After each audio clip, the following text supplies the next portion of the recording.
الحمد لله بالعالمين الصالحات واشهد ان لا اله الا الله ولي الصالحين واشهد ان محمدا عبده ورسوله بلغ الرساله وادى الامانه ونصح لهذه الامه صلى الله عليه وعلى اله واصحابه ومن سار على نهجه واستنى بسنته الى يوم الدين.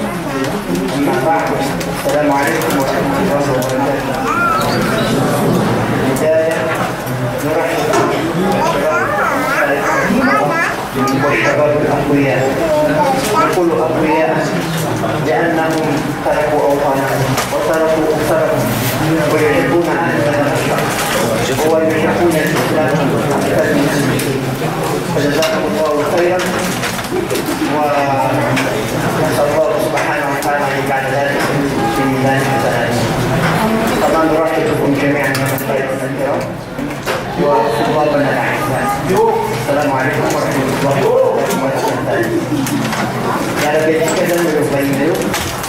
Saya kira ada sekali dan mana saya kan dulu saya lagi dan mula sudah baru ketika pagi yang saya itu dan pandangan ya masih dari masalah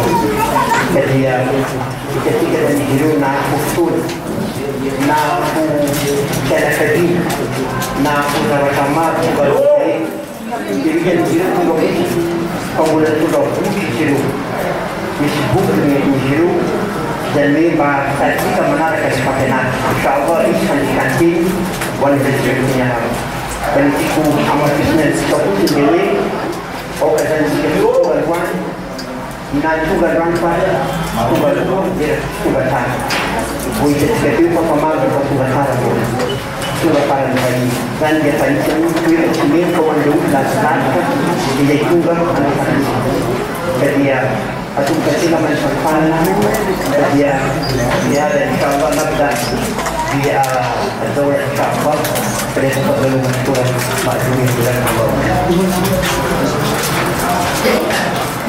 السلام عليكم ورحمة الله وبركاته. الحمد لله رب العالمين، والصلاة والسلام على أشرف الأنبياء والمرسلين نبينا محمد وعلى آله وصحبه أجمعين. أما بعد، أحييكم أيها الإخوة الأكارم وأهنئ نفسي وإياكم بالجلوس في مجالس العلم التي هي من أعظم المجالس وأشرفها وأجلها، كما جاء في الخبر عن النبي صلى الله عليه وسلم: ما اجتمع قوم في بيت من دون الله يتلون كتاب الله ويتدارسونه بينهم إلا نزلت عليهم السكينة وغشيتهم الرحمة وحفتهم الملائكة وذكرهم الله في من عنده. هذه جوائز عظيمة لمن يحضر مجالس الذكر التي هي مجالس العلم. وقد ثبت في السنن عن النبي صلى الله عليه وسلم: إذا مررتم برياض الجنة فارتعوا. قالوا: وما رياض الجنة؟ قال: حلق الذكر. والمقصود بحلق الذكر التي يذكر فيها أحكام الله وشرعه، بل هي أعظم وأجل ما يدخل في هذا المسمى. حلق الذكر كل ما يشمل العبادة، وأجلها العلم، أجلها العلم والتعليم. لهذا أهل العلماء لما ذكروا أفضل الطاعات ذهب أكثر المحققين إلى أن أجل الأعمال وأفضل الطاعات العلم تعلما وتعليما. العلم تعلما وتعليما، وذلك لأنه مفتاح كل خير. فالإنسان الذي لا يبني عمله على العلم البصيرة فإن عمله لا ينفعه، كما ثبت في الصحيح أو في الصحيحين من حديث عائشة رضي الله عنها أن النبي صلى الله عليه وسلم قال: من أحدث في أمرنا هذا ما ليس منه فهو رد. وفي لفظ مسلم: من عمل عملا ليس عليه أمرنا فهو رد. والإنسان لا يستطيع أن يبني عمله وطاعته على الشريعة ووفق ما جاء به النبي صلى الله عليه وسلم إلا بالعلم. فلهذا كان العلم أجل أبواب الطاعات، بل هو مفتاح الخيرات. مفتاح الخيرات، لأن الإنسان به يستطيع بإذن الله تعالى أن يميز بين مراتب الأعمال وفضائلها. فكل عمل صالح هو خير وفضل وطاعة، ولكن الأعمال الصالحة تتفاضل فيما بينها، ولا يستطيع الإنسان أن يميز الفاضل من المفضول إلا بالعلم. فلذلك كان العلم مقامه في الدين عظيما، لأنه مفتاح الخير، فالإنسان يتعلم به أحكام دينه. والعلم منه ما هو قدر واجب فرض عين على كل مسلم، ومنه ما هو فرض كفاية. فرض العين اللازم على كل مسلم أن يتعلمه هو ما يتعلق باعتقاده أصل الدين، وهو الإيمان بالله وملائكته وكتبه ورسله واليوم الآخر، وما يتعلق بالأعمال الظاهرة التي هي أركان الدين كالصلاة. الصلاة يجب على المسلم أن يتعلم أحكامها، أن الله سبحانه وتعالى أمر بإقامة الصلاة فقالوا أقيموا الصلاة، ويلزم من ذلك أن تتعلم أحكام الصلاة. يلزم من ذلك أن تتعلم أحكام الصلاة، وهذا من الأمر الذي يلزم الإنسان أن يتعلمه. والإنسان إذا كان عنده مال يلزمه يتعلم أحكام الزكاة، وإذا حضر رمضان يلزمه يتعلم أحكام الصيام ليكون صيامه صحيحا، وإذا أراد حج بيت الله الحرام يلزمه يتعلم أحكام الحج ليكون صحيحا. ففرض العين ما يتعلق بأصل الدين بأركان الإيمان، وما يتعلق بشعائر الدين الظاهرة، هذا هو علم واحد. وما عدا ذلك من العلم فهو علم فرض كفاية، يلزم أن يقوم به طائفة من المسلمين ليتعلموا أحكام الدين. فإذا كان هناك في بلد العلم فيها ضعيفا يجب أن ينتبه بعض هذه البلد بأن يتعلم أحكام الدين لئلا يعم الجهل في هذه البلاد.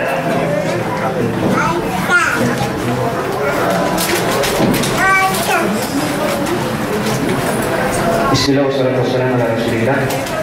Volonté dia fali zuru mtapa mchika ritarita na laiza na vavya tunga na muzi antifa vifana na itivu araky ny tenenyteo anisan'ny fanomezana goavana avy amin'ny Allah subhanahu wa ta'ala dia zao fipetrapetrahana ataontsika zao noho ny anton'inona noho ny antony fianarana noho ny antony fitadiavana fahalalana satria ny fahalalana araky ny teneny teo dia misy izay hoe tsy maintsy tadiavin'ny mpino tsirairay amintsika indrindrandrindra makasika andreo didy izay nadidiny Allah subhanahu wa ta'ala atsika.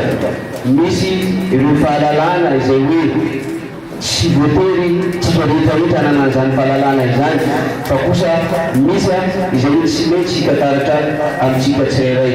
Manaraka izany ny finoana Islam dia miantso ao anatin'izany fahalalana izany satria raha olona anankiray mampiatra n'ity finoana ity, manatanteraka n'ity finoana ity nefa tsy ao anatin'ny fahalalana dia izao no mahatonga azy lasa amorona zavatra sy hena ao anatin'izany famoronana zany. Izay anisan'ny nampitandrevany mpaminantsika Muhammad sallallahu alaihi wasallam hoe mizaliza manao zavatra anankiray izay sy nahitana fampianarana avy amin'ny mpaminany Muhammad sallallahu alaihi wasallam dia miverina amin'izany olona izany ny zavatra izay nataony. Ka zay no mahatonga atsika amin'izao fampifanana zao araky ny teneny teo eo ambanin'ny inakinakany Allah subhanahu wa ta'ala atsika amin'izao fotoana izao, ary ireo anjela amin'izao fotoana zao dia mandrafitra izao fipetrapetrana ataontsika tsirairay izao noho ny antony noho ny antony fitadiavana fahalalana. Ary zay fahalalana zay dia anisan'ny voninahitra ho antsika mpino Islamy izany, anisan'ny ولا متفللنا ديا ما نتولنا إزاي أنقول ونتني الله سبحانه وتعالى ستيا عن وزارة أو نتفللنا عرفانتني مزابة زيتون إزاي ما تدفعي مسفللنا وزيجا سمعت أم تكسرية إتاجنزان. سيكون معنا في هذه المجالس في هذا اليوم وما بعده شرح وبيان لأحاديث الأربعين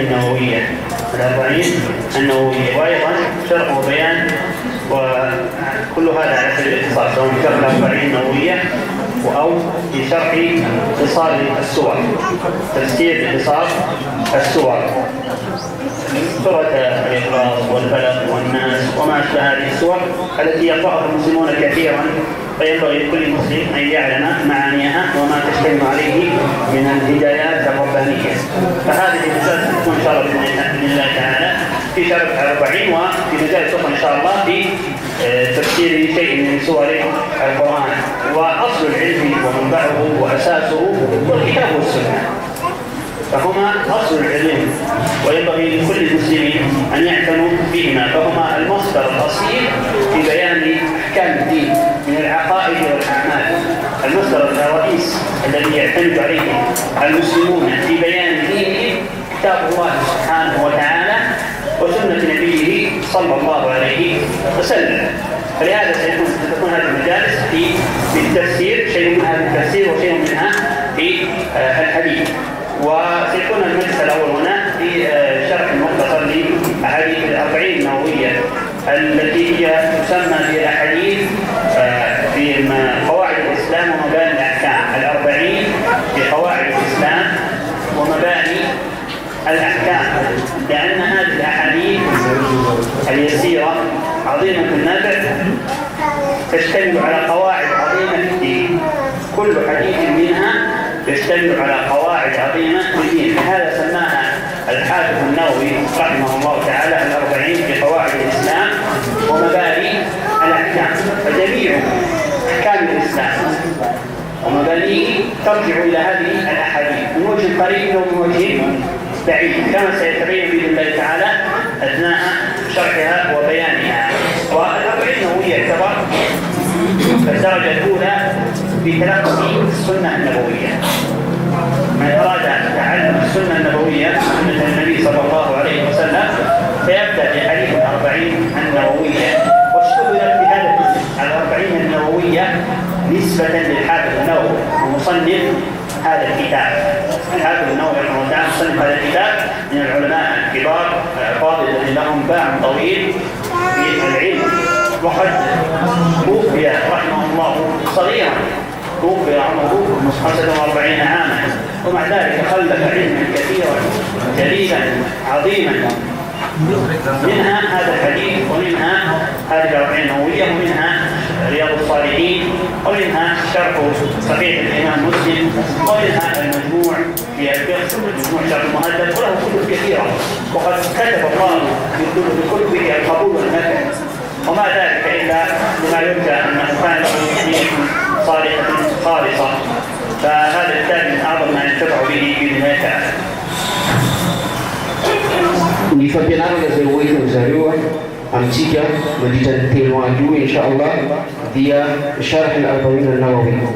Zany boky izay ampelatanatsika io zany voalohany iezana zany anazavandreo fampianarana sy teny nympaminatsika Muhammad sallallahu alaihi wasallam. Faharoa manaraka zay dia iezana ihany koa zareo hitondra fanazavana sy hitondra inna muslim fanazavana amin'ireo sura izay fohifohy ao anatin'ny Qur'an. Zany sura izay matetika fampiasaitsika ao anatin'ny salat, matetika vakitsika ary mora amitsika ny fianarana amin'ireo sura izay fohifohy ao anatin'ny Qur'an. Ary voalazany teo fa ny fototra zay iorena ny finoana islam ty mazava ho azy fa amin'ny zavatra anankiroa ary tsy maintsy miainga amin'ny zavatra anankiroa ihany dia dia ibuku masina Qur'an zanya sinifumba ama panantika Muhammad sallallahu alaihi wasallam kabuki ni hadith izay yanaratika situndana fanazavana sampianarana dia buki zay surat al-Hafidh an-Nawawi rahimahullah ta'ala ari iza biarakun volazantua mati falkifaa dina bifapulitonan sanimbula azla zenawisi siam sanutakisanua fanati mbula amtona zawi afaka mula zabata bitibin bitaka yan pun bukya arakun volazantua suratini al-Hafidh an-Nawawi rahimahullah ta'ala anisa zanle buki zay yanaratigatia ari misi Riyadh as-Salihin zay suratani bitaka zanya na di fuin fitonan zay nila kitambulintanya kanzavana zay nataony sy mifika sana ry finiavana tsara zay nisy taminy no nahafahana zany fotoan'izao ananatsika ty boky ary ty boky zany zay ianaratsika tia dia ao anatiny daholo zany ny zavatra ny lalàna sy ny rafitra rehetrarehetra izay tokony ananany mpino islamo anankiray zany hoe tsara zany ny fianaratsika ty boky ary tsara ihany koa ny nahafantaratsika ny fanazavana mahakasika amin'ny hadith reny. نستعين بالله تعالى ونبدأ بالحديث النبوية الخير لكن الله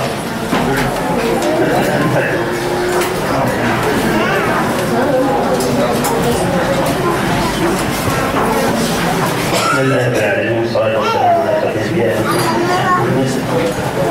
وعلى آله وصحبه أما بعد يقول الحافظ النووي رحمه الله تعالى معنى في المبدأ المبتدأ كتاب المقدمة مقدمة كتاب 40 نووية ثم يأتي معنا الأحاديث يقول رحمه الله تعالى الحمد لله رب العالمين قيوم السماوات والأراضين مدبر الخلائق أجمعين بعد الرسل صلواته وسلامه عليهم من المكلفين بهدايتهم وبيان شرائع الدين في الدلائل القطعية وواضحات البراهين أحمده على جميع نعمه وأسأله المزيد من فضله وكرمه وأشهد أن لا إله إلا الله وحده لا شريك له الواحد القهار الكريم الغفار وأشهد أن محمدا عبده ورسوله وحبيبه وخليله أفضل المخلوقين المكرم بالقرآن العزيز المعجزة المستمرة على تعاقب السنين وبالسنن المستنيرة للمسترشدين المخصوص بجوامع الكلم وسماحة الدين صلوات الله وسلامه عليه وعلى سائر النبيين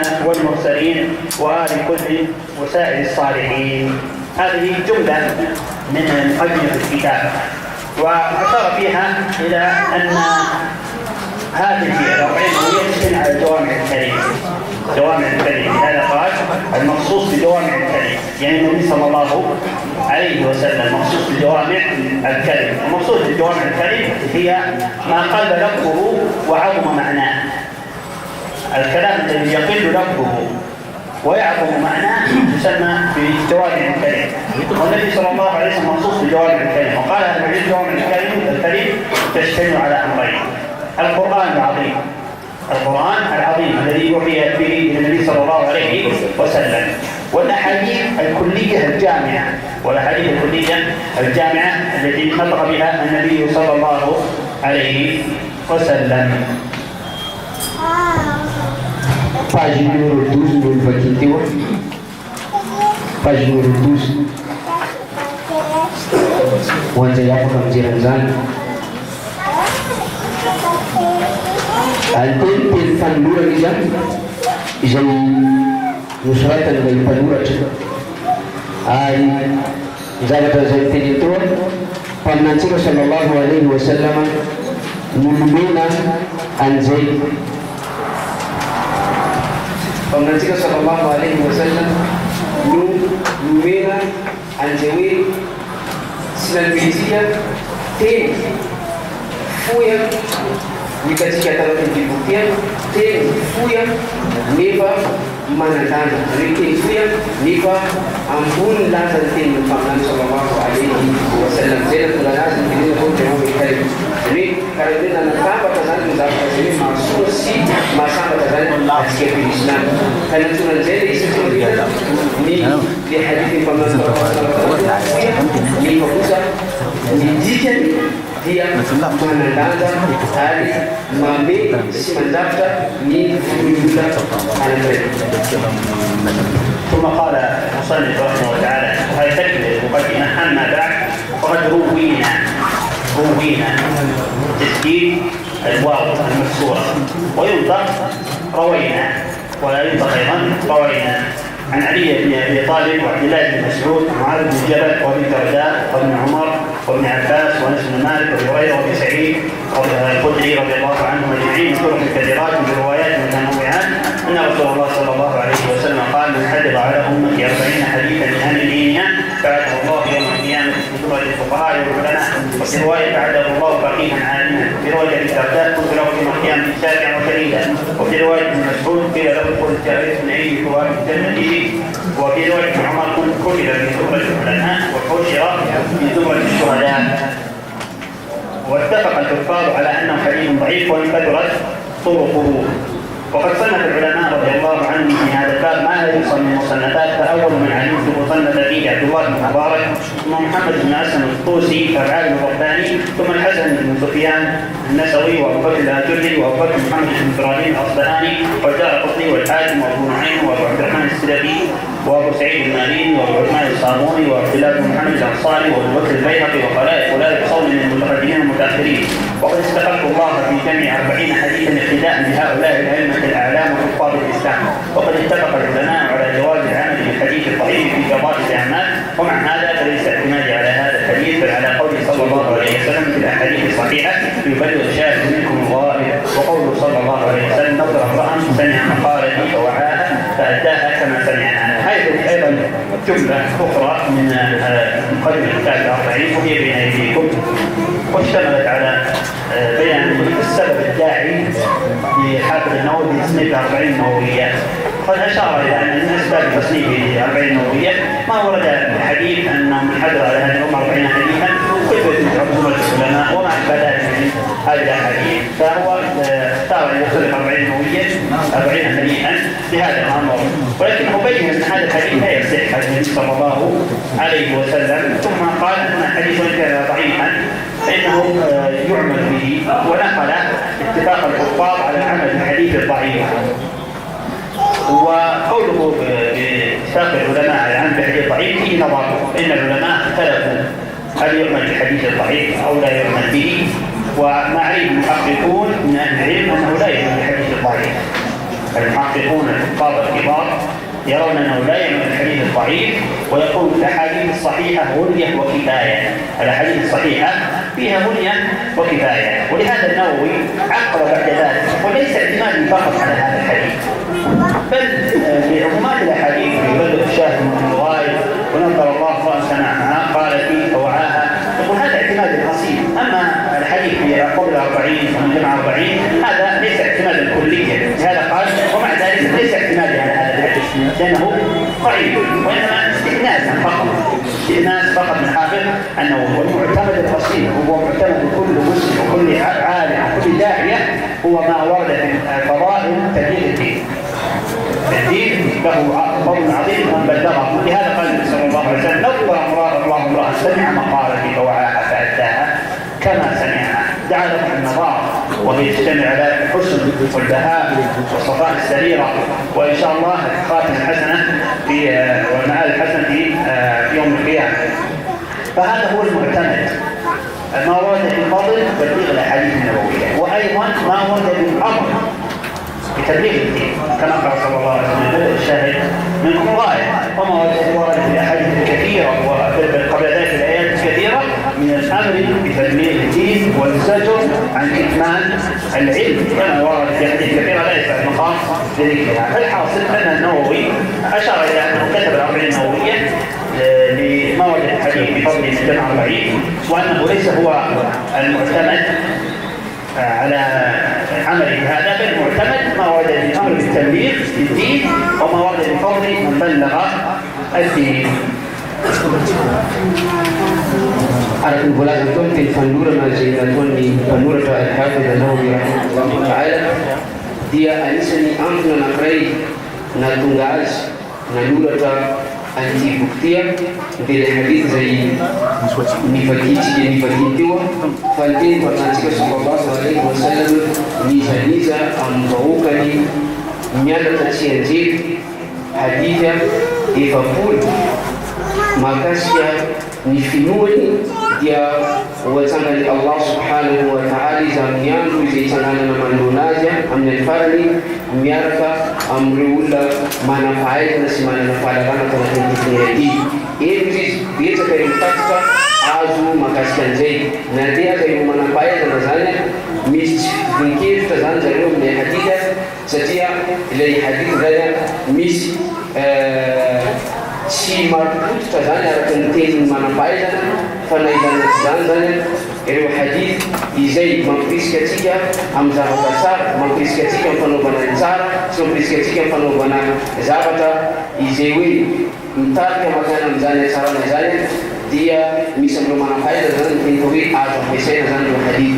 Fa na izany na tsy zany tsy io no atao lohalaharana zany ireo hadith izay hoe tsy marifototra sy misy tsy fitozina-kevitra fa ny zavatra zay jerisika voalohany zany dia tsy maintsy miainga amin'ireo hadith ny mpaminany sallallahu alaihi wasallam zay marina sy marifototra araka an'izay voalazany mpaminantsika sallallahu alaihi wasallam hoe oka tamin'ny vanimpotoana zany ireo olona izay niatrika ny fampianarany na eno ny fampianarany na eno ny afatra avagna ampatsiary sy ampianatra ireo olona zay tsy na eno sy tsy niatrika an'izany. Io zany no antony lehibe natonga ny Al-Hafiz An-Nawawi rahimahullahu ta'ala nanoratra ny boky satria manina satria mampiatra zany teny mpaminan'izay hoe oka anapita sy ampianatra amin'ireo olona zay tsy na eno sy tsy niatrika ny mpaminany sallallahu alaihi wasallam ny fampianarana ary ihany koa ireo lesona izay azo avy aminy. Ary anisany ihany koa natonga ny Imam Al-Hafiz An-Nawawi rahimahullahu ta'ala nanoratra ny bokia noho ny fahatsapany ihany koa ny mazava lehibe ny fampiarana sy fianarana ireo teny mpaminany sallallahu alaihi wasallam sy ny fomba amam-panaony ary ihany koa ireo fampianarana izay azo avy aminy satria anisany adidy sandraikitra izay voatsirairy amintsika ny manapita an'izany fampianarana zany indrindrandrindra amin'ireo olona zay tsy nahazo an'izany sy ny olona zay tsy naheno an'izany. ثم قال الحافظ النووي رحمه الله تعالى بعد ذلك ثم من العلماء من جمع الأربعين في أصول الدين. والناس طيب من العلماء كتبوا في الأربعين والمقصود بالأربعين يتبعون 40 حديثا يختصرونها وينتقونها. حديث النبي صلى الله عليه وسلم كثيرا تبلغ الآلاف وهم ينتخبون 40 حديثا. العلماء في الانتخاب والانتقاء لهم طرق متنوعة. النووي يذكر طرقهم في هذا المقام يقول ثم ان العلماء من جمع الأربعين في اصول الدين يعني قواعد وبعضهم في الفروع 40 في الصلاه والطهاره وما شابه ذلك وبعضهم في الجهاد 40 حديث من الجهاد وبعضهم في الزهد 40 حديث من الزهد وبعضهم في الاداب وبعضهم في الخطط وكلها مقاصد صالحه والرضا عن قاصدها. وقد رايتم هذه ذكر ما فعله العلماء قبله ثم قال أثنى عليهم قالوا كلها مقاصد صالحة ودعا عليهم ودعا لهم قالوا رضوا الله عن قاصدها. وهذا فيه أدب العالم والمتعلم أنه لا يكون حقوق من سبقه بالعلم وبيانه ليرتفع بنفسه بل هو قال مقاصدهم صالحة ودعا لهم بأن الله عنه. هكذا العالم يثني على من سبقه كما قال تعالى والذين اتبعوهم بإحسان اتبعوه وسبقهم. هكذا المسلم يتبع من بعده بإحسان فيثني على من كان قبله من العلماء والصحابة والسلف الصالح يثني عليهم ويحبهم ويدعو لهم. فالنووي رحمه الله تعالى قال انهم اجتهدوا وبينوا العلم ولهم مقاصد صالحه فدعوا فدعا لهم. ثم قال انا لي وجهه اخرى جمع 40 قال وقد رايت جمع 40 اهم من ذلك كله هذا كله لأن بعضهم 40 في الجهاد وبعضهم 40 في الآداب وبعضهم 40 في الآداب في أبواب متخصصة. قال أنا رأيت أن أجمع 40 أهم من ذلك كله. ما هو ذلك؟ قال وفي 40 حديثا اشتمل على جميع الآداب جهاد وصول الدين وفروع الدين 40 يشتمل على جميع ذلك وكل حديث منها هذا 40 قاعدة عظيمة من قواعد الدين. فقد وصفه العلماء بأن مدار الإسلام عليه أو هو نصف الميزان أو ثلثه أو نحو ذلك. يعني هذه الأحاديث انتخبها فلها مقام عظيم. وكيف تعرف أن هذه الأحاديث لها مقام عظيم؟ لو أنت تعرف أن هذه الأحاديث لها مقام عظيم انظر إلى ما يرد على الكلام من أسئلة واستفسارات، تجد أن كثير ما يجيبون ويستشهدون بهذه الحديث، لأن كثير من المسائل الشرعية ترد بهذه الأصول الكلية. كثير من المسائل الشرعية ترد بهذه الأصول الكلية، فلهذا ذكر ذلك رحمه الله تعالى ثم أرسلني على طريقة الإنسان أرسلت في هذه 40 صحيحة وانضمها في صحيح البخاري ومسلم واذكرها محدوبة الأسانيد ليسهل حفظها ويعم الانتفاع بها إن شاء الله تعالى، ثم أذكرها بباب في ضبط خفي ألفاظها. وينبغي لكل راغب في الآخرة أن يعرف هذه الأحاديث بما اشتملت عليه. هو الآن يوصي هذا العالم حافظ النووي يوصي كل راغب في الآخرة، والمسلم طبيعي يرغب في الآخرة والجنة والنجاة من النار. وينبغي لكل راغب في الآخرة أن يعرف هذه الأحاديث. لماذا؟ ليس لأني أنا جمعتها النووي، هذه ما اشتملت عليه من المهمات، اشتملت على المهمات الكاملة واحتوت عليه من التنبيه على جميع الطاعات. هذه الأحاديث اشتملت على جميع كليات الشريعة وأبواب الخير.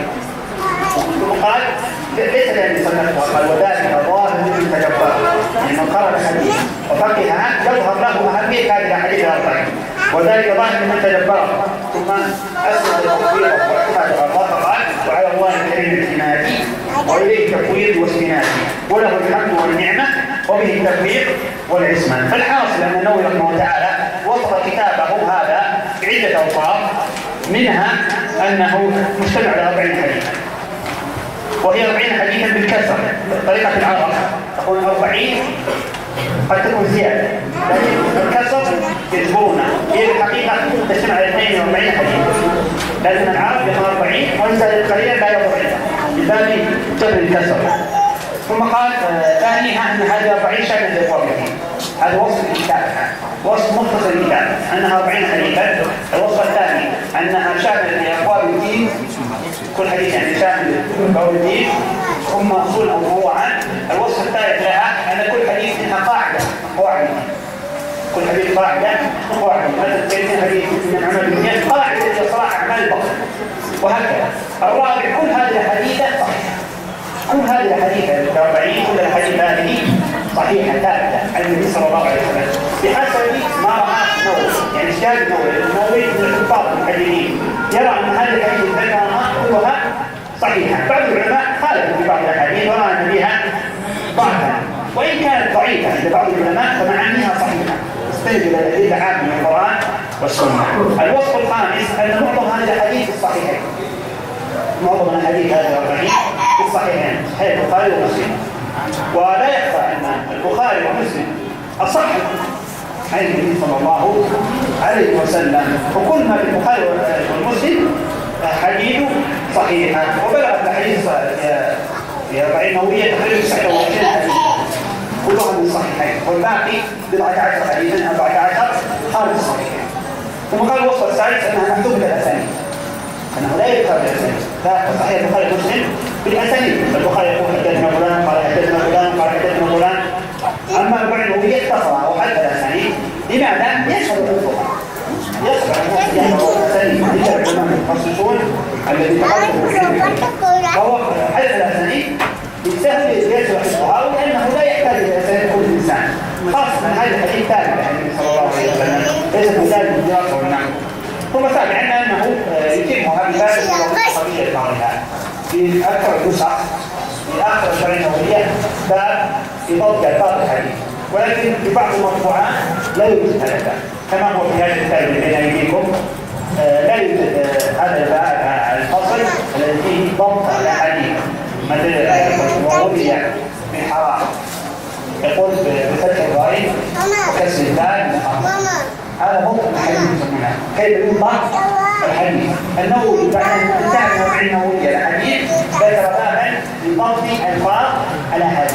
هذا الباب يستفيد من طبع 40 نووية لم يكن، إما أنه سقط من بعض النسخ أو أنه له اختصار على المتن فقط الذي هو الأحاديث النووية.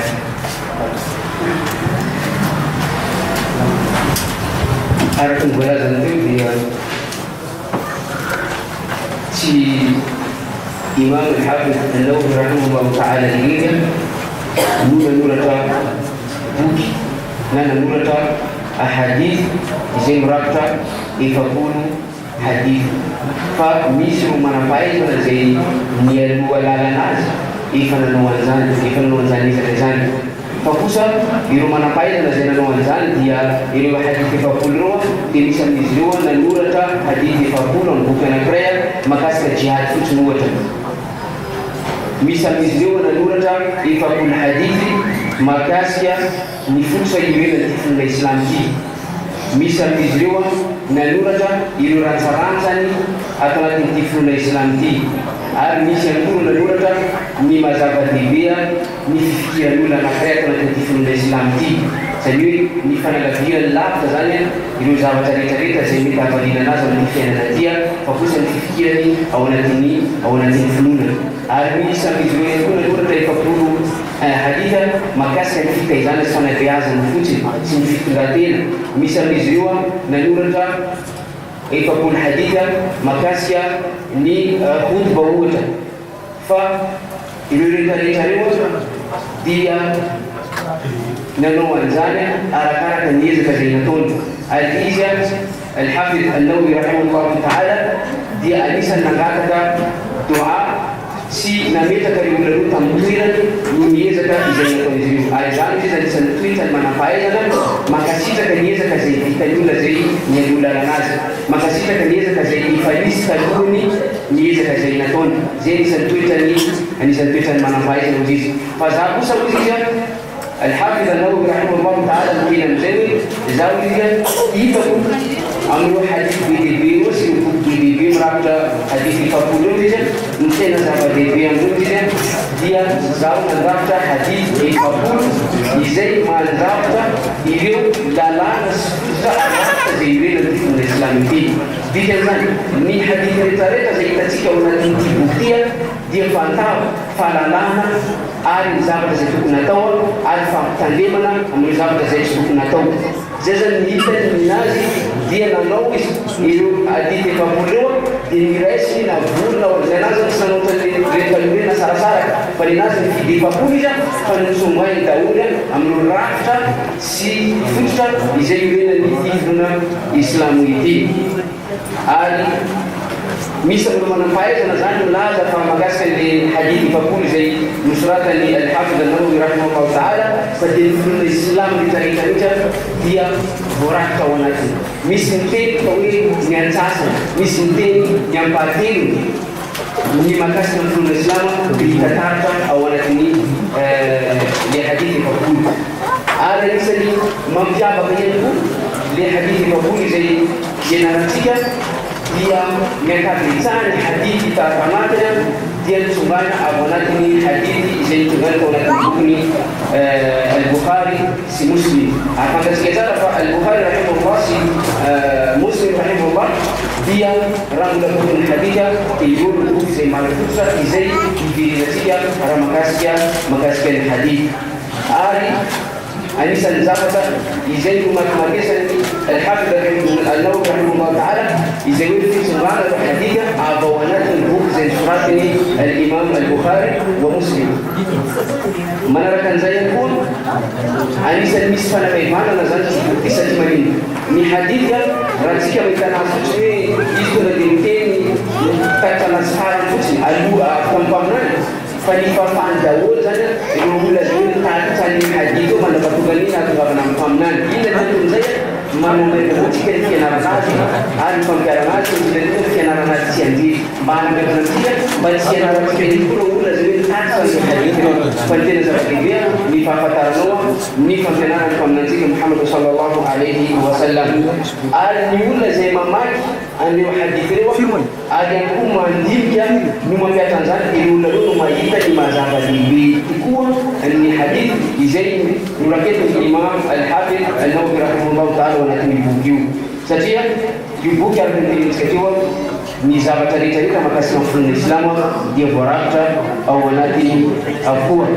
Ary anisan'izany ihany koa dia nananaka ihany koa izy Zanila na natatsika zany izy fa hoe mizaniza mila zany fiainana anamboatra zany dia tsy maintsy na hoe tsara kokoa azy mianatra an'ireo hadith fapolo izay mirafitra ty satria manina zava-dehibe mahakasika fomba Islam no ao anatiny ary ihany koa noho izy mirafitra ihany koa zavatra nolalan'i Allah subhanahu wa ta'ala ary ihany koa ao anatiny ihany koa fampianarana no zavatra zay tokony ananampino Islam anankiray.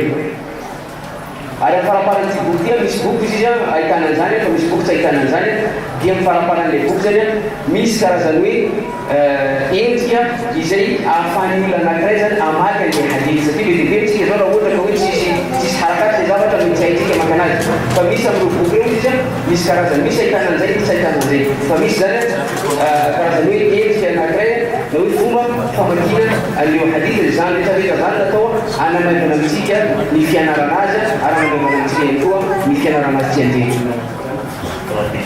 الآن نحتاج إلى مقدمة الكتاب وهذه المقدمة بعضهم طبعا الأربعين النووية لا يذكرونها لأنه يريد الاقتصار على الحديث النبوي فقط وهذه المقدمة في أول شيء ما اشتملت على حمد الله والثناء عليه صلاة النبي صلى الله عليه وسلم ثم ذكر السبب الداعي لتصنيف الكتاب ثم ذكر وصف الإسلام يعني هذه مقاصد المقدمة مقاصد المقدمة رئيسة وهكذا كل من يريد أن يصنف كتابا ينفع الناس به يذكر السبب الذي دعاه لتصنيف هذا الكتاب ويذكر طريقته في هذا الكتاب كمثل الإمام الحافظ النووي ذكر السبب الداعي لتصنيف هذا الكتاب وذكر طريقته في هذا الكتاب وإذا نسأل سؤالا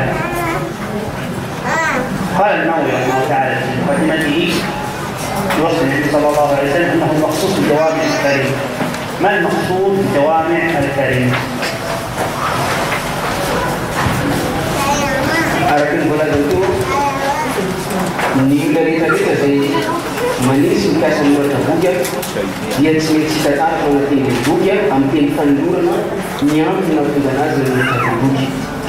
Jadi bila kata dengan bila polis atau orang tinggi kanduran ini nyam natura ada anjuran buka. Karena kalau ada sesuatu Imam Nawawi rahimahullah taala Eva tidak tamsika ini nyam إذا نتنازع نقول له أنت تبتيش تلا تسكتي فوي يفبيتك اليوم من خير من التوتلول يفوزا ينازع نكام بتني ممكن نكرز نوزع هذه تاني تجهز زاري بقول حديث ما تجهز زاري نكام بني أو نجيب بوكي أنا كريه بوفنا ميبان أنا سانزاني كل تين زي نتون فوي فمناجي صلى الله عليه وسلم تنزل جوامع الكلم إلى تكان زاني إلى تجازن تنزل.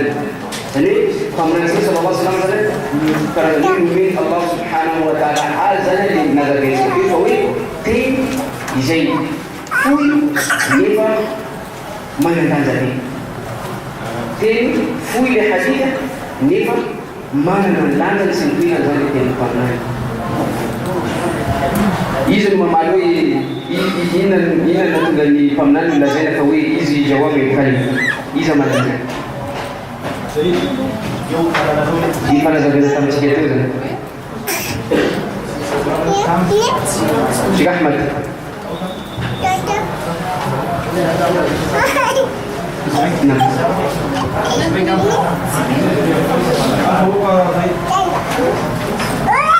Anak kita rapi.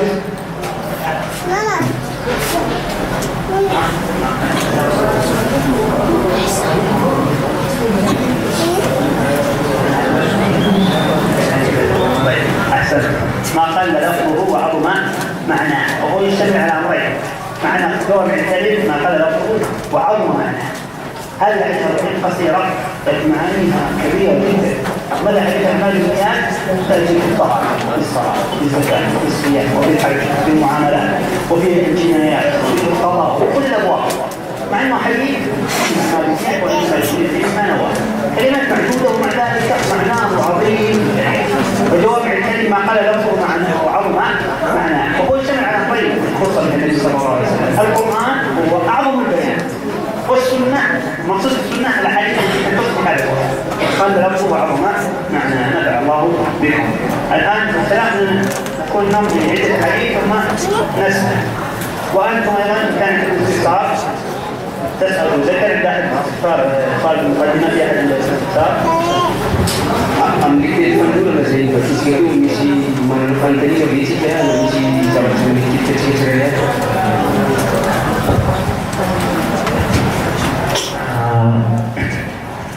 Ketika kita buka Islam kenara, jadi alhamdulillah kita mengajar kenara.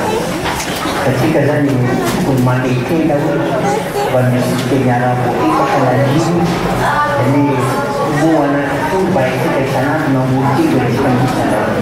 Jadi jika kami kumpul nama formasi, bulan jika telefon menjadi Ritalun beva che magari la condizione Zaza nella base ma non vuole lo puoi vedere tutti i Zaza nella base si mette a lavoro adesso che la tentata di lavoro io con condizione di base tutti quelli che saranno ma fatti via sabotare da un inshallah فزمين يجب كل نعمتين تكمل نعمتين طبعا محمد صلى الله عليه وسلم نعمل مداخلة الذي يتكلم يعني علينا أن يشترون أن أغلب طبعا كلام النبي صلى الله عليه وسلم كلها بالعربية فإذا نشترك في تعليم اللغة العربية مداخلة بسيطة جزاكم الله خير.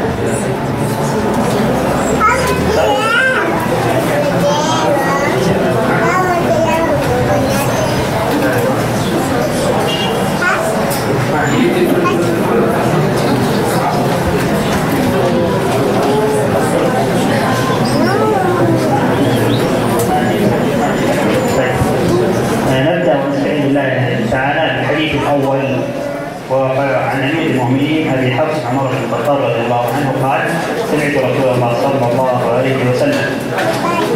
ومن الآداب أنه إذا ذكر النبي صلى الله عليه وسلم أن يصلى عليه صلى الله عليه وسلم. يقول إنما الأعمال بالنيات وإنما لكل امرئ ما نوى ومن كانت هجرته إلى الله ورسوله فهجرته إلى الله ورسوله ومن كانت هجرته إلى دنيا يصيبها أو امرأة ينكحها فهجرته إلى ما هاجر إليه. رواه إمام المحدثين أبو عبد الله محمد بن إسماعيل بن إبراهيم بن المغيرة بن برزة البخاري الجعفي. وأبو الحسين مسلم بن الحجاج بن مسلم القشيري النيسابوري في صحيحيهما اللذين هما أصح الكتب المصنفة. هذا الحديث قاعدة عظيمة من قواعد الدين، بل هو نصف الدين. قال العلماء هذا الحديث نصف الدين، لأن الدين ينقسم إلى قسمين عظيمين: أعمال الباطن وأعمال الظاهر. فهذا الحديث فيه الإرشاد إلى الأدب في أعمال الباطن، ففيه إشارة إلى النية، والنية شرط لصحة العبادات.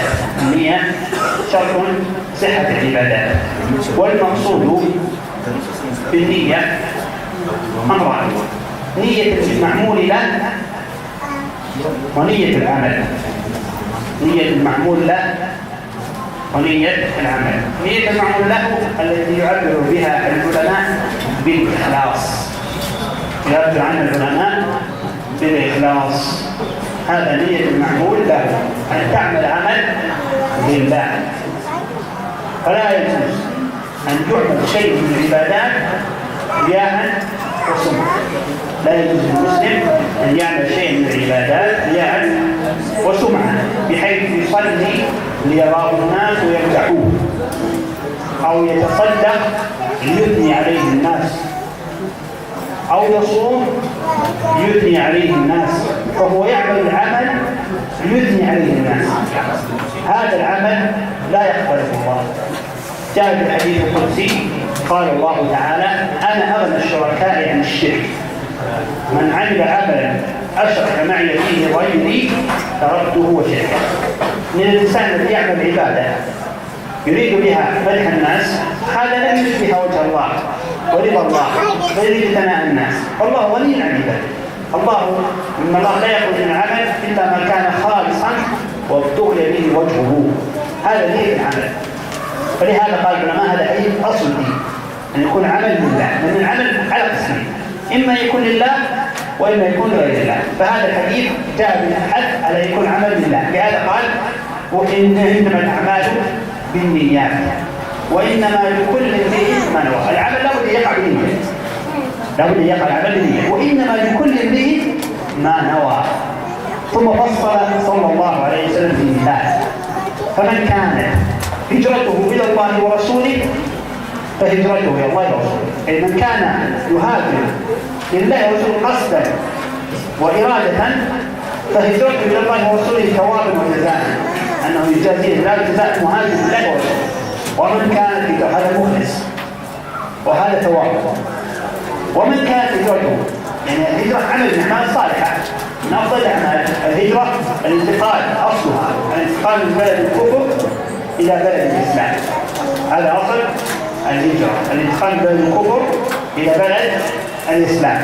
فمن كان يهاجر بلد الإسلام لله ورسوله يريد نصرة الدين وليكون مع المسلمين فهجرته إلى الله ورسوله، يعني الله يجازيه ويثيبه على هذا. ومن كانت هجرته يعني اتخذ بلد الكفر إلى بلد الإسلام بدنيا يصيبها، يعمل يتاجر ويظهر الناس أنه يريد الله ورسوله، يعني يظهر أنه رجل صالح ومحب للدين ويتخذ بلد الإسلام وهو يريد العمل ويظهر الناس أنه يريد الله ورسوله، وهذا من رياء. ومن خارج الدنيا الدنيا يصيبها يريد تجارة وما شابه ذلك، أو يريد أن ينكحها لأنه من أعظم المقاصد النكاح. فهجرته فقال ومن كانت هجرته إلى الدنيا يصيبها ولا ينكحها فهجرته إلى ما هاجر إليه، يعني ليس له عند الله من ثواب، ليس له عند الله من أجر ولا ثواب. هذه ما يسمى بنية المعمول له. ولهذا كان هذا الحديث أصل في الدين، بل هو نصف الدين، لأنه يجتمع على إصلاح الباطن.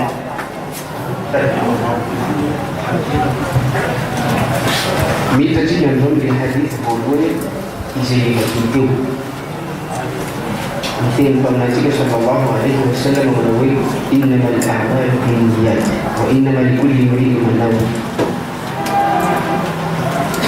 Harapnya zaman itu juga Fadi hadis anak kerja dia bisa menurut apa yang mungkin kami tim anisan kita izaya itu yang bisa Islam zaman orang Israel ini. Saja Madinah iun mamir ni asa izay atau tim anak kerja. Ni asa saya tu cikgu fantasfa ni asa saya kedua izay kita atibir. Mis asa kusa misal kusa kanua izay adonan izay tungana zentin kawi ni finya pada ketika sana zane mizara alquran misi anak rai ikan ada yang posisi kedun dulunya dia mezumi al-ikhlas sami ni faraskan bulan kerja zaman cerita-cerita jatuhnya menyangkut Allah Subhanahu wa taala niza ampin anak rai manakadira ka asa famkuna karawu taka misfana kambana na Allah Subhanahu wa ta'ala wanati misi fimna zabataka wanati misi champi fatikisha na Allah wanati di mazawasha za kutumia ajui Allah Subhanahu wa ta'ala alizaliza mtikia mano asa nakrai izewe bayalazana fawi ize anisalula panwewe na wili ize anisalula malalakana na wili ize malakatira kaswala mbalikirira na fawi kila kubaba kamana hizi nifa neola kifunza nila izani pia zaba tapa jema zawasa chuikini Allah Subhanahu wa ta'ala zaidi watuga fawi mina mpeta katara amtia pini Islami amnyasapan dari keterjatuhan izan finyaman sikasana izan izai tunampangan sikap diri innal a'malu binniyat. Nabi tadi pangan sikap sallallahu alaihi wasallam fanyasa ritani tajatuhia dia arakara kan sikasana sinfinyaman na manazi arakara kan sikasana sinfinyaman sinfati bambuze misamno na tubarona nitaderabazi wa inna likulli imrin ma nawa. Ay mazawazi falifikasan seremjika ya sintufi seremjika sama mfinyama na simfikasan ile kaisi manuzaba izay no mahatonga fa hoe ianao dia ahazo ny valisoa ny zavatra zay nataonao arakaraka ny fikasana sy ny finiavana zay mipetraka aminao. Dia miteny mpaminantsika sallallahu alaihi wasallam fa man kanat hijratuhu ila Allah wa rasulihi fa hijratuhu ila Allah wa rasulihi. Mpaminantsika sallallahu alaihi wasallam dia manapaka tanteraka amintsika fa araka ny nazavaina teo fa zany fifindamonina zany dia raha dika izy dia fifindamonina ny olona anankiray amin'ny tanàna izay tsy ahitana, zany hoe tanàna tsy mpino islamo, tsy firenena izy, zany hoe toerana anankiray izay tsy ahitana mpino islamo ka ny fahafanesanao makana amin'ny tanàna anankiray na toerana anankiray izay ahitana ireo mpino islamo. Ka mpaminantsika sallallahu alaihi wasallam dia fa man kanat hijratuhu ila Allah wa rasulihi. Manizaniza manatanteraka an'izany fifindamonina izany. Miala amin'ny toerana anankiray izy, andeha amin'ny toerana izay ahitana an'izany fonina islamo zany. Na hoe andeha amin'ny toerana anankiray izy no miantony Allah, andeha amin'ny toerana anankiray izy anatanteraka zavatra no miantony Allah, ary fampiarana ny fampianarana ny mpaminantsika sallallahu alaihi wasallam fa hijratuhu ila Allah. Fa izany fifindamonina zany dia fifindamonina izay mekeny Allah ary koa arakaraka ny fampianarana ny mpaminantsika sallallahu alaihi wasallam. Wa man kanat hijratuhu lidunya fa nizaniza amintsika kosa manatanteraka an'izany fifindamonina izany. Miala amin'ny tanàna anankiray izy, na hoe miala amin'ny tanàna izay tsy ahitana mpino islamo izy, andeha amin'ny tanàna ahitana mpino islamo, nefa kosa ny tanjona amin'izany tsy resaka finoana islamo, fa ny tanjona amin'izany ohatra resaka vakoka, ny tanjona amin'izany ohatra resaka zava-kafa, dia mazava ho azy fa tsy ahazo an'ilay tombontsoa izy, tsy ahazo an'ilay valisoa izay nomaniny Allah subhanahu wa ta'ala ho an'ny olona izay nanatanteraka zavatra no ny antony Allah subhanahu wa ta'ala. Izay no natonga ny manam-pahaizana misy miteny ihany koa fa hoe ity hadith izay vakitsika teo tia mameny ny sasany zany fonina islamo zany misy foteny ary izy usul al-fiqh fototra izay iresaky ty fonina islamo tia dia ho anazy satria mazava ho azy fa ninona zavatra izay ataonao tsy misy meka amin'izany fikasana izany ary ihany koa manatsara ny zavatra rehetrarehetra izay ataontsika. سبق معنا أن هذا الحديث نصف الدين، لأن هذا الحديث ميزان الأعمال الباطنة. والنصف الآخر قال العلماء حديث عائشة رضي الله تعالى عنها من أحدث في أمرنا هذا ما ليس منه فهو رد، أو من عمل عملا ليس عليه أمرنا فهو رد. هذا ميزان الأعمال الظاهرة. وهذان الحديثان يشيران إلى شرطين مهمين في كل عمل، ولا يصح العمل إلا بهما، وهما شرط الإخلاص لله تعالى الشرط الأول، والشرط الثاني المتابعة للنبي صلى الله عليه وسلم والموافقة للشريعة، هذا الشرط الثاني. فلا يصح عمل من الأعمال وطاعة من الطاعات إلا بهذين الشرطين، الإخلاص لله والمتابعة للنبي صلى الله عليه وسلم. لهذا قال العلماء هذا الحديث نصف الدين، وحديث عائشة نصف الدين، لأنهما بنية الدين الأساسي. الدين مبني على صلاح الباطن وصلاح الظاهر. صلاح الباطن تصحيح النية، وصلاح الظاهر الموافقة للشريعة والمتابعة للنبي صلى الله عليه وسلم. فهذا الشرطان في كل العبادات، فتطهر مخلصا لله موافقا لهدي رسول الله صلى الله عليه وسلم، تصلي مخلصا لله موافقا لهدي النبي صلى الله عليه وسلم، وهكذا تصوم وتحج تكون موافقا للشريعه ومخلصا لله سبحانه وتعالى. وقيل يقال الهجره سبق معنا انها الانتقال من بلد الشرك والكفر الى بلد الاسلام، وقد يتعذر على كثير من الناس فعل هذا الامر بحكم انظمه الدول في هذا الوقت الحاضر. فلا يقبل الإنسان عن الهجرة التي هي أعظم، وهي هجرة القلب. هجرة القلب العلماء قالوا هجرة على قسمين: هجرة البدن وهي سبق ذكرها فهجرة بلاد الكفر إلى بلاد الإسلام، وهجرة القلب وهي أعظم وأجل وتجب على كل مسلم أينما كان وفي أي بلد كان، وهو هجرة القلب إلى الله وإلى رسوله صلى الله عليه وسلم. كيف هجرة القلب إلى الله؟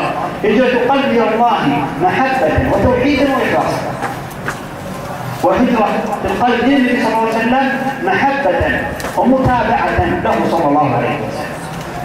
هذه تجب على كل مسلم أينما كان من أرض الله سبحانه وتعالى. أما الهجرة الأولى هجرة البدن قد تتعذر على كثير من الناس. أما الهجرة الثانية هجرة القلب فهي تجب على كل مسلم كما أشار إليه جماعة من المحققين ابن تيمية وابن القيم وغيرهما.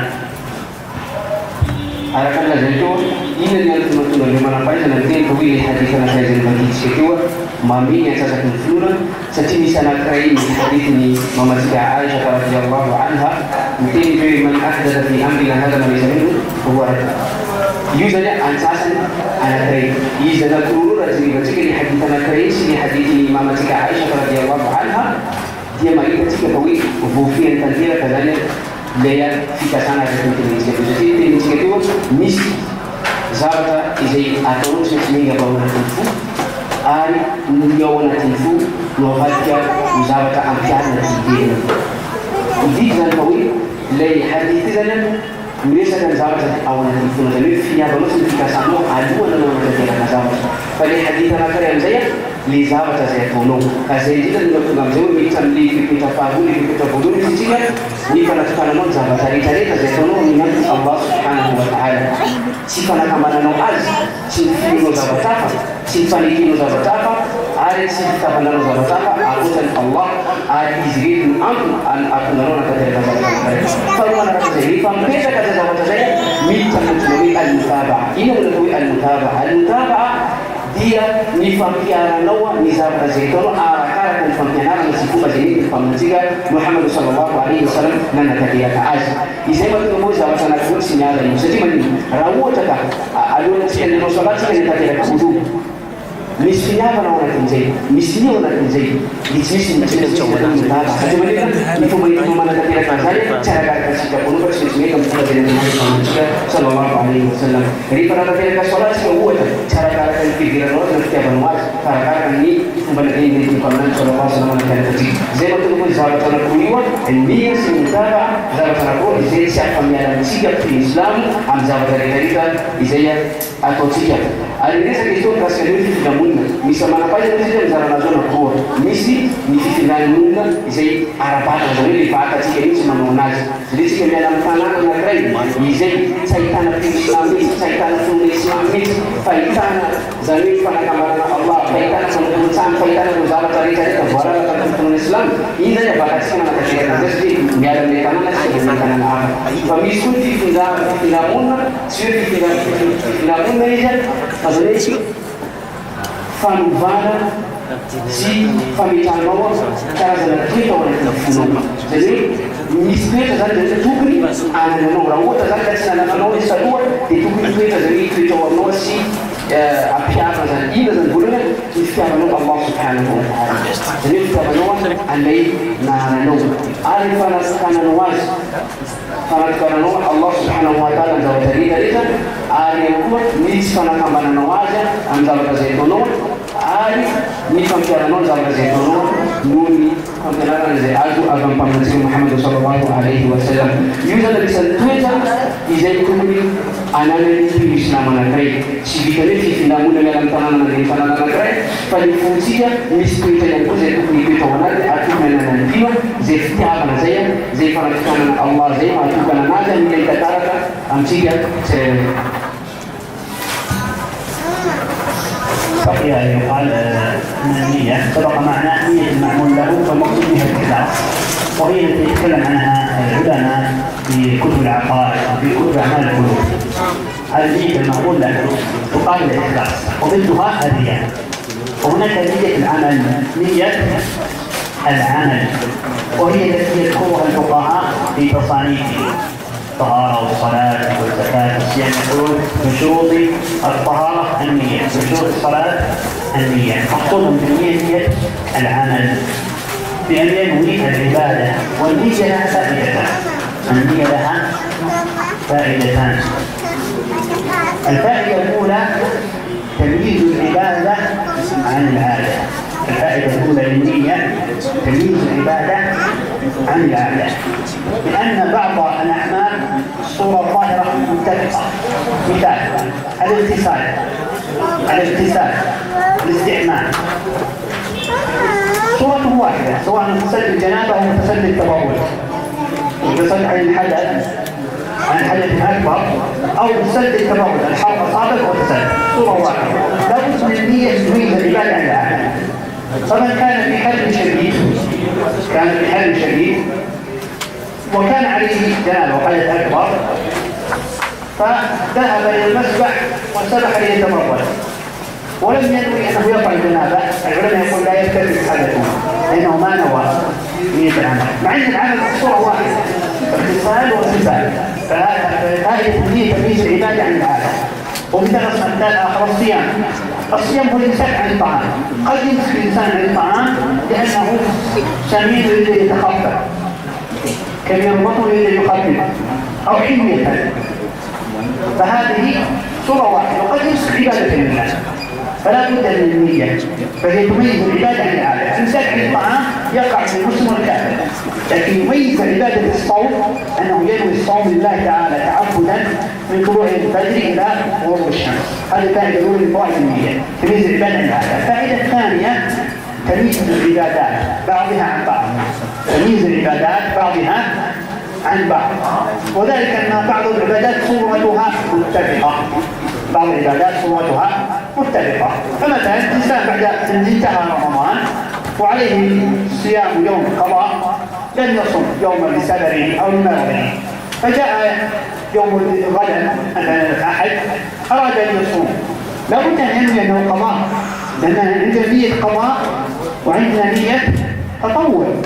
فالعبادات الصيام صورة واحدة، فلا لابد أن ينوي أنه نية قضاء. مثال صلاة الفجر ركعتين، وسنة الفجر ركعتين، لابد أن ينوي نية سنة الفجر وينوي فريضة الفجر صلاة الفجر. الصورة واحدة كلاهما ركعتان، فلا بد أن النية هي التي تفرق بين العبادات بعضها عن بعض. الحاصل فوائد النية تمييز العبادات عن العادات. الفائدة الثانية تمييز العبادات بعضها عن بعض. والنية أمرها سهل، لا يحتاج إلى كلام ولا إلى نطق، إنما هي القلب. تذهب إلى المسجد أنت نويت الصلاة، الإنسان ما يأخذ إلا نوي الصلاة، يذهب إلى دورات المياه ليتوضأ وينوي الوضوء، ما يحتاج إلى الكلام نويت أن أتوضأ، نويت أن أغتسل، نويت أن أصوم، لا يحتاج هذا كله. إذا هو إذا قام يتسحر هو يعرف أنه سيصوم ولا يحتاج أن يتكلم نويت الصوم. فالنطق بها بدعة، لأن النبي صلى الله عليه وسلم الذي يتكلم لم ينطق، قال إنما أعمال بالنيات. والأصل النية من النوى الذي يكون من التمر، فهو شيء خفيف فلا ينقى. أعرف أن بلد التكوزين أنا جميعتي دي تزارة النية أنا أقول أنا كريم أنت كسر لي إخلاص مثال هو مزوجة نية العمل jadi kekasano fi kitan kekasano sifnya dengan misalnya ami asa anak rei jadi penjerano buat ini betul betul sih kita kekasano sejak ani sadi tujuh bulan al pembicaraan zania zanir ini fafanon mana bahasa mifantuna zetuno si zavatra zay zavatra raha ohatra ka tsy mipetraka zay finiavana sy fikasana zay dia lasa zavatra mahazatra anao izy ataonao izy tsy misy ny fikasana efa tsika tery ina efa tsika tery hoe ny fikasana zay mipetraka aminao arakaraka nono anoezany Allah subhanahu wa ta'ala no vazy zavatra zay nataonao zay no tsy maintsy tataraka amintsika zany hoe zany finiavana zany famitana ny finiavana sy fikasana zany amin'ny asa fanofona zay ataotsika dia itsika manavaka hoe ty fanofona ty atao tsy metsapetaka anao zay zay ary zavatra efa lasa zavatra kasana ohatra zany rehefa olona anankiray manao fitiavana lehibe ohatra akasaron'olona anakotsy zany mitovy ny fihetsika zay ataon'izy ireo mitovy ny fihetsika zay ataon'izy ireo mitovy daholo ny zavatra zay ataon'izy ireo fa ina mampiavaka anazy ny anankiray nanao an'izany sana zavatra mahazatra ny anankiray kosa nanao an'izany fanombola azo nataony Allah subhanahu wa ta'ala miavaka tanteraka ny zavatra mazao azy fa ny anankiray ikely Allah subhanahu wa ta'ala izany ary zavatra tsy ikely ary tsy afaka izay zavatra nahatonga anazy anao ny zavatra ohatra koa rehefa fotoana ny mafana be ohatra mety mahita tena lantsika dia efatsika ao anatiny loto manana loto lehibe satria dia mila natanteraka fitobana amizay olana koa koa samy hita ao anatin'le tena nazy anankiray napetrany nazy fikasana ka hoe andehanala an'ilay loto misy ampy izy ary zany nataony Allah subhanahu wa ta'ala dia anankiray kosa tonga dia tsika tao anatin-dano tsy mitovy zany manaraka zay koa resaka fatatsika tsara fa ny fizambava zany dia ny fitsarana mihitsy amin'ny resaka fisakafanana sy amin'ny zavapisotro manomboka amin'ny fosirany masoandro ka mandavatonga ny fiteny zany masoandro zany ny olana ankiray nanatanteraka an'izany izy dia nataony fanamony zavatra mahazaka izy hoe ohatra hoe zava misy zany tsy mipetraka zay fikasana zay nefa fikasana kakina amin'ny asa rehetrarehetra izay atao nefa nanankiray nametraka an'izany mazava fa tsy mitovy zany zavatra anatony zany ny tombontso faharoa azo ny olana ankiray mametraka foana izy fikasana amin'izay zavatra izay ataony mba entiny koa mampiavaka ireo fanontona rehetra zay ataony ohatra zany aka ohatra zay ohatra zay teo ny olana ankiray manakateraka fitehezana izy hoe manakateraka fitehezam-bava izy mila mipetraka tsara hoe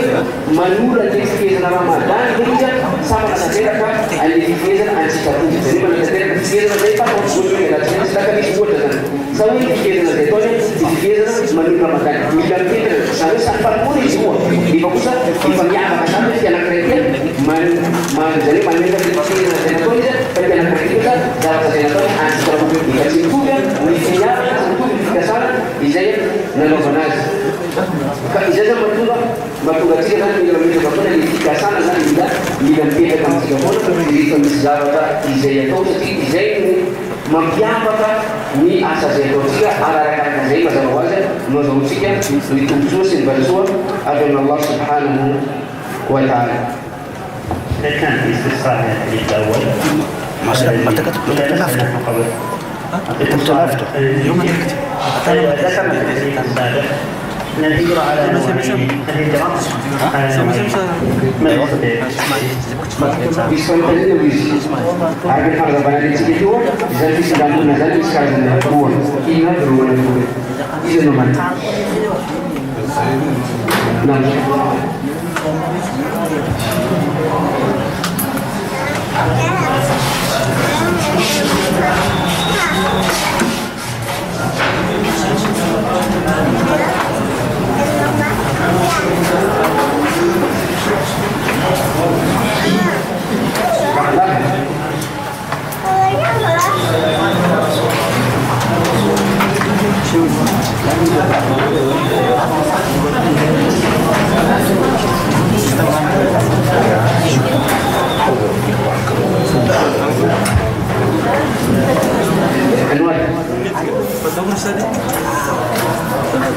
Bukan dulu dia bukan tanah siapa ada mana ada tanah. Ya udah mana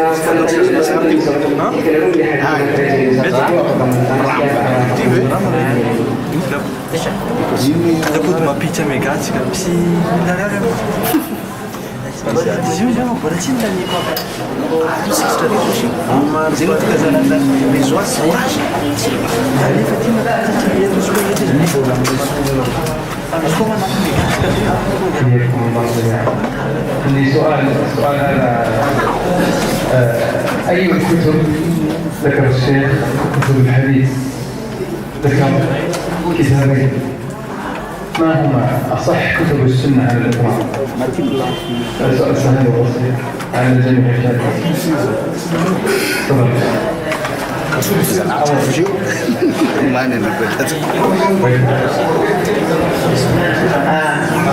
Teori namanya normal nanti dalam belas sesuai. Jadi dulu nanti dalam bekerja normal.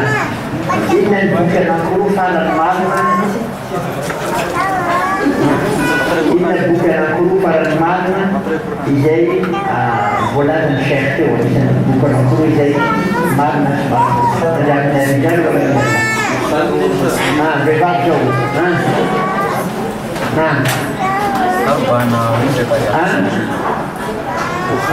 Bukhari wa Muslim.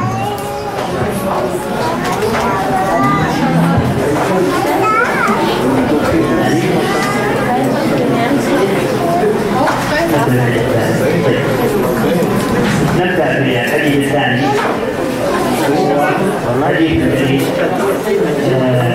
هذا الحديث حديث يسمى حديث إبراهيم، حديث جبريل، وهو من مجال أحاديث السنة النبوية.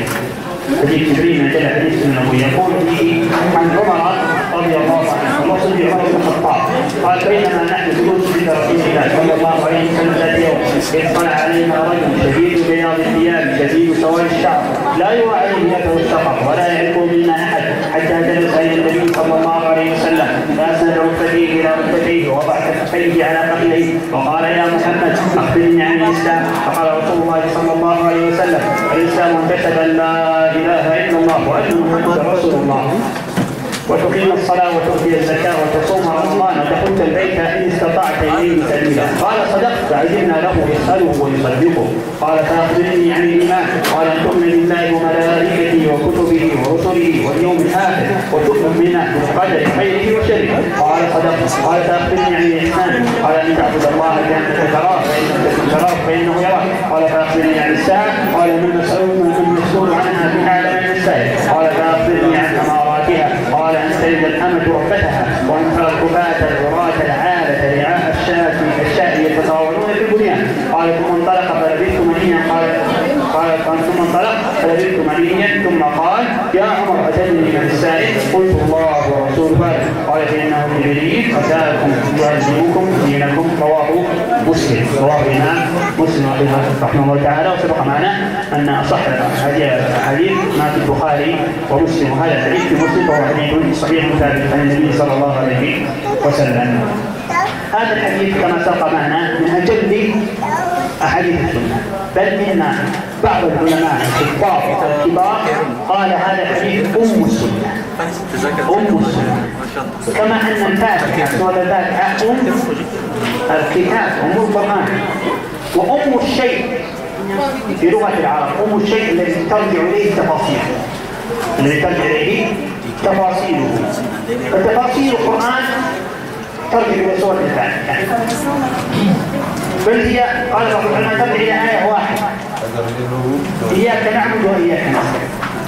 كل ما في الدين يرجع إلى هذه الآية: عبادة توحيد عبادة لله عز وجل، جميع أنواع العبادة، والاستعانة بالله سبحانه وتعالى. فالفاتحة أم القرآن، وهذا الحديث أم السنة، لأن المجمل حديث السنة ترجع إلى هذا الحديث، فاشتمل على أركان الإسلام وأركان الإيمان والإحسان وشيء من أشراط الساعة، أي علامات الساعة وهو يوم القيامة. مثل الحديث فاروتيا dia arah berada timur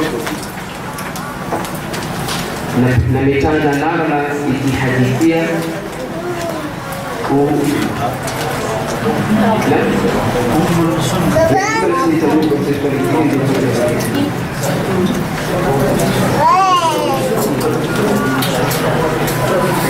Yubala introduction inshallah kembali kita dari hadis. Hadisnya namitana narana hadis Jibril. Namitana narana hadis Jibril. Wita cikin fa nazara makaskan jadi.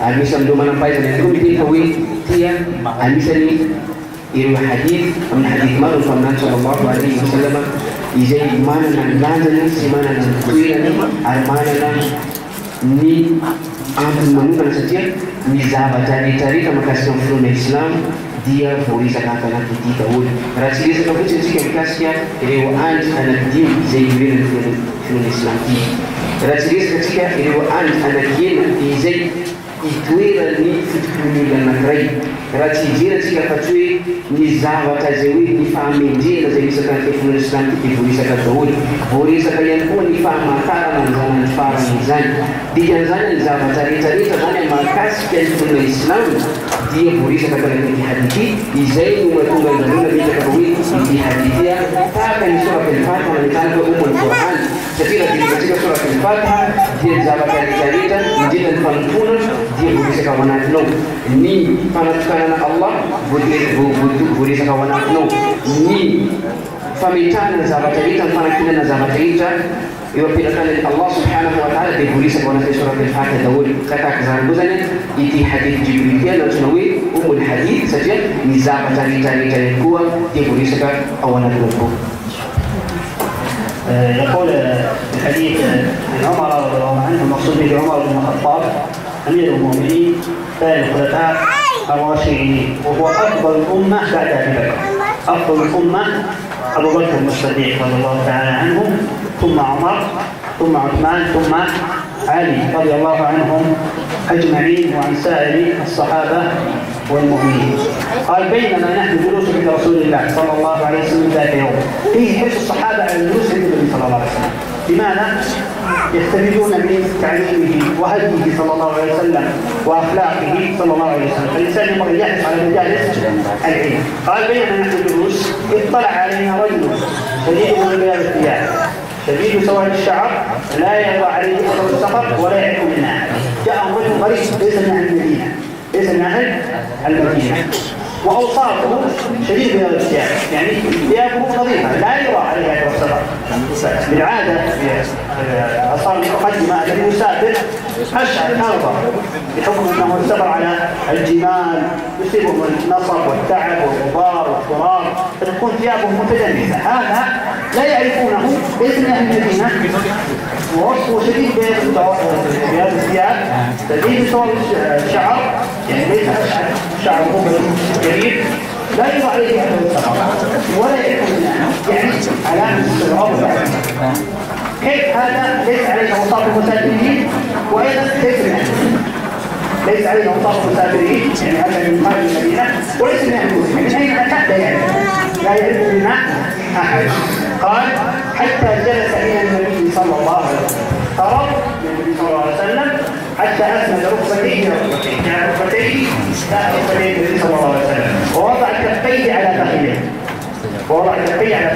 بعض اهل العلم قال وضع كفيه، يعني هذا الرجل وضع كفيه على فخذ نفسه، وبعضهم قال وضع كفيه على فخذي النبي صلى الله عليه وسلم كانه وضع كفيه على فخذي النبي صلى الله عليه وسلم. وهذا اسلوب كان العرب يفعلونه يشتمل على الالتجاء او طلب الافاده، فمن كان لاجئا او مضطرا احد يغني عليه شيء من ثيابه او يختلف له عنده في بيته بحيث انه يقول انا محتاج للبيان والتوجيه. قال ورد في سنن النسائي انه وضع كفيه على فخذ النبي صلى الله عليه وسلم، هذه الروايه تبين انه وضع كفيه على فخذي النبي صلى الله عليه وسلم. قال يا محمد، انظر ما قال يا رسول الله، قال يا محمد.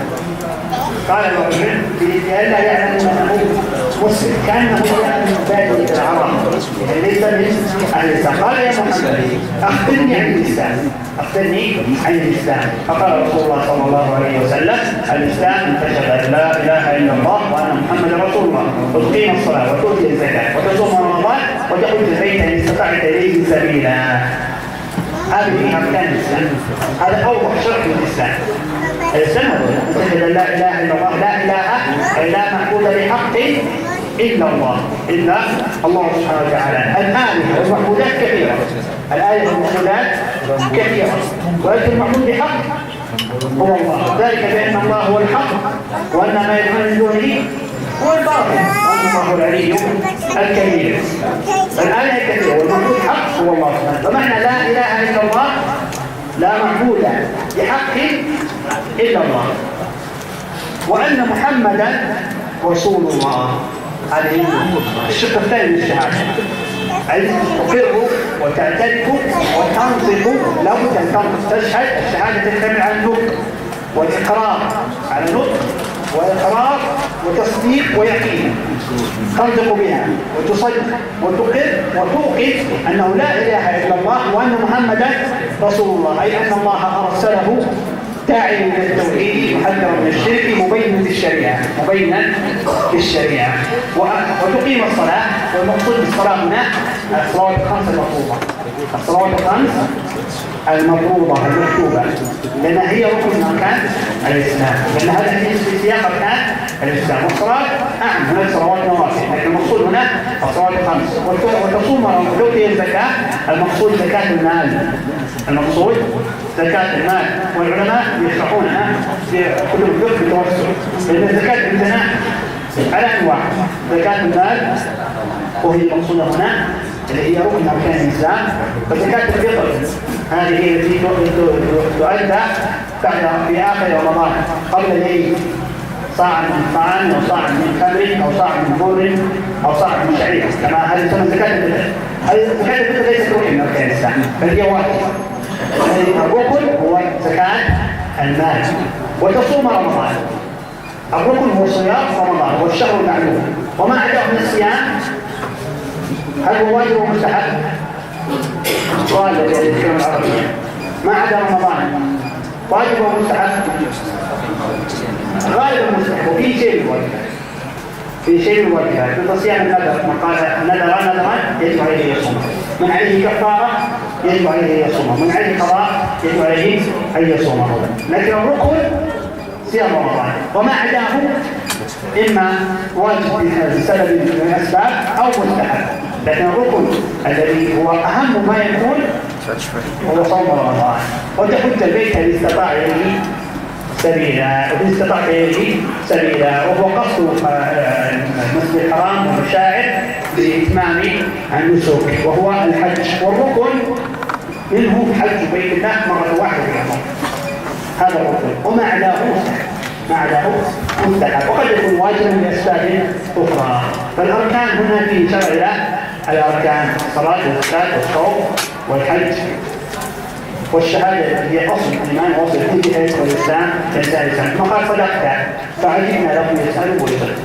بالعادة اللي يسأل يتلقى المعلومة، ما يكون صحيحة أو غير صحيحة، هذا يقول صدقت يعني معلومة صادقة من نبي صادق، فعجبنا له يسأله ويصدقه، يعني يكون كلامه صواب. فهذا دعاهم بالتعلم، ولم يعلموا انه من ملك من الملائكه وهو جبريل عليه السلام جاء بصوره انسان. Boleh hadis pada sekitar tempat jenazah dia Umar bin Khattab radhiyallahu anhu. Hadis ini Khalifah Faruq tawarian hadisan Nabi Muhammad sallallahu alaihi wasallam. Jadi tantana ni cerita makasih ni pin Islam. Dia نتيجة بينما نحن جلوس عند رسول الله صلى الله عليه وسلم ذات اليوم إن أيام الهجرة إذا بيتا كان نلون القمنان صلى الله عليه وسلم نرى بيتا كان القمنان صلى الله عليه وسلم إن ساعات كديا إفهم ساعات كوي إنما تقولوا كردي القمنان صلى الله عليه وسلم بيتا كان يركم ni tumchugulun kita merekam famnan dia filuna kampenarana adyam filuna niana ta adyam filuna zaka zaitukuna tau filuna zaka zaitukuni si chatau ari izal umamsiu amsiga fadiru karadir famnan sallallahu alaihi wasallam anisan na twitter ilewi mifita madakariba amfalalan arzan kita zane tukuni ana nasikia kuni Islami kuwa zaidi kujabana fara zaidi azmeti takarata amtiki ilipan beda-beda kana nuna Muhammad sallallahu alaihi wasallam dia nisi itala alaina rajulun shadidun bayad thiyab nisi ula ana kai atika tatabulun din tawi hadithian sunabi hadis Jibril Jadi Jibril alaihissalam naga intin bila anak kering. Ini pensiun dan sahaba ilewula dia zamda bersiata voluntam dia niftaf zainaloban dia fusi snaitana ke na zamda na kilas. Arin vulni dia main tandira snaitana ke na zamda ta mencienku. la yura alayhi atharu safar ary tsy tantaratra taminy ihany koa fa hoe sahalan'olona avy nanatanteraka voyage izy, sahalan'olona avy nanatanteraka dia izy ka rehefa mety olany boribory izy nandena nananjareo. wala yaarifu minna ahada, ary izy tsy mahafantatra na ireo zany tsy misy tsirairay amin'ireo sahaba nafantatra anazy, tsy misy tsirairay amin'io mpiara-dimy mpaminany sallallahu alaihi wasallam nafantatra anazy hatta jalasa ila nabi sallallahu alaihi wasallam, ary jusqu'à izy nandeha nipetraka nanona ny mpaminany sallallahu alaihi wasallam fa asnada rukbatayhi ila rukbatayhi. Ary ina zavatra zay nataony itony koa dia mitona antsika ihany koa fa hoe fantany tsara izy zany mpaminany Muhammad sallallahu alaihi wasallam, zany matoa izy mampiseho fihetsika na ny fipetrahany aza nanona ny mpaminany dia fipetrahana hafa mihitsy.